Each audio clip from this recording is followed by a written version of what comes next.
Hello guys আপোনালোকক স্বাগতম জনাইছো মোৰ ইউটিউব চেনেলত।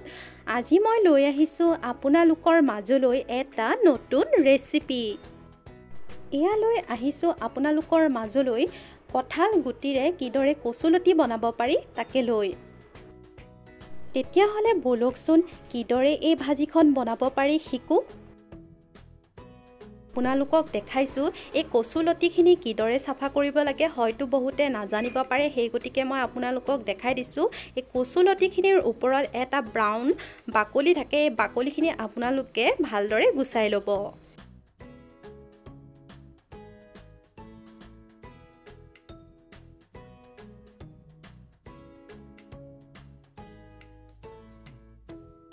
এয়া আপোনালোকে দেখা পাইছে মই কচুৰ লতিখিনি ভালদৰে গুচাই লৈ এইখিনি ভালকে ধুই লৈছো।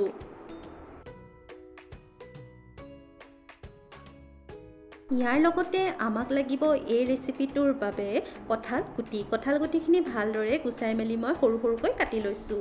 লগতে আমাক লাগিব এটা পিয়াজ যিখিনি মই সৰু সৰুকৈ কাটি লৈছো, নহৰু খুন্দা, এয়া হৈছে জলকীয়া সৰু সৰুকৈ মই এইখিনি কাটি লৈছো আৰু লগতে লাগিব আমাক আদা পেষ্ট। এয়া মই মাছখিনি ভালদৰে কাটি বাছি এইখিনি ভাজি লৈছো যেহেতু মাছখিনি আমাক লাগিবই। এতিয়া মই অন্য এটা কেৰাহীত প্ৰথমতে মিঠাতেল দি লৈছো। এয়া মই মিঠাতেল 3 চামুচ মান দিছো ডাঙৰ চামুচেৰে।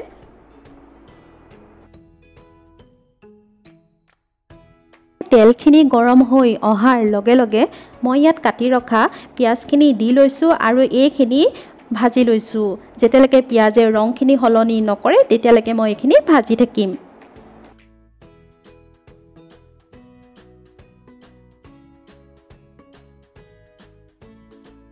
ইয়াৰ পিছতে মই ইয়াত কাটি ৰখা জলকীয়াখিনি লগতে আদা আৰু নহৰুখিনি দি লৈছো আৰু এইখিনি ভালদৰে ভাজি থাকিম। যেতিয়ালৈকে মছলাখিনি ভালদৰে ভাজি নহয় আমি সেইখিনি ভালকৈ ভাজি থাকিম।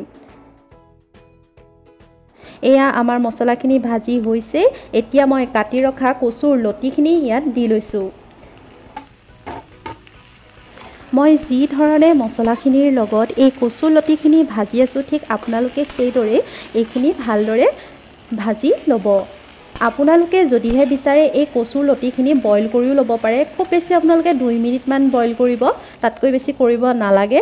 এতিয়া মই ইয়াত দিছোঁ সোৱাদ অনুসাৰে নিমখ আৰু লগতে মই দিছোঁ ৰঙৰ বাবে হালধি। আৰু এইখিনি মই খন্তিখনৰ সহায়েৰে ভালদৰে লৰাই ভাজি ল'ম।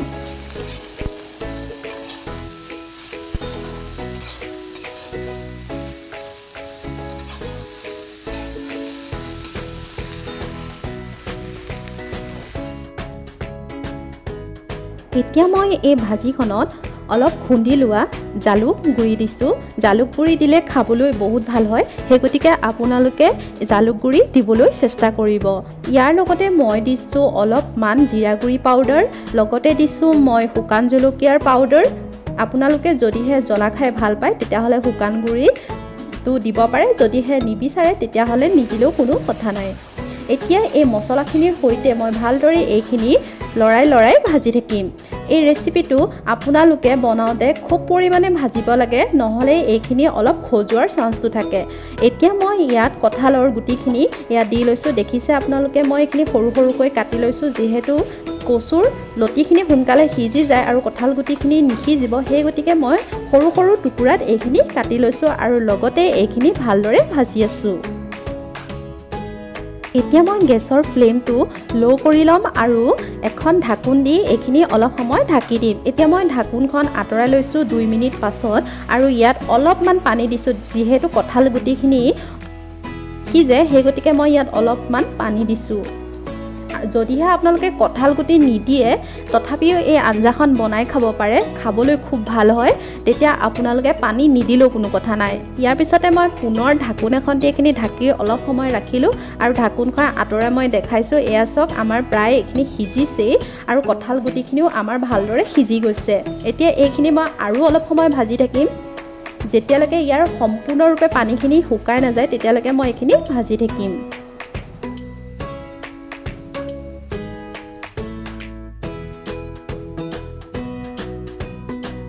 এতিয়া মই এই ভাজিখনত ভাজি ৰখা মাছখিনি ইয়াত দি দিছোঁ। এয়া আপোনালোকে দেখা পাইছে মই মাছখিনি দি দিছোঁ আৰু এইখিনি মাছখিনিৰ সৈতে অলপ সময় ভাজি থাকিম।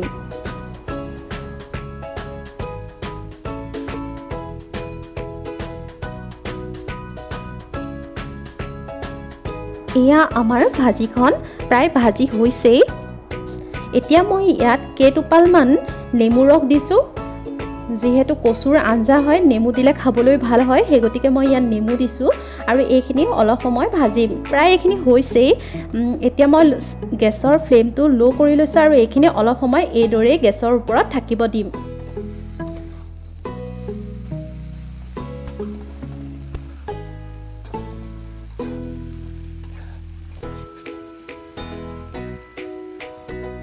এয়া আপোনালোকে দেখা পাইছে একেবাৰে ভাজিখন ৰেডি।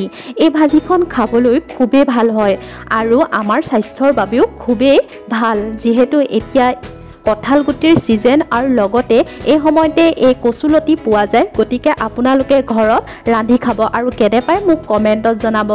লগতে মোৰ যদি এই ৰেচিপিটো চাই আপোনালোকৰ ভাল লাগে মোৰ চেনেলটো ছাবস্ক্ৰাইব কৰিব। আজিলৈ আহিছোঁ, ধন্যবাদ।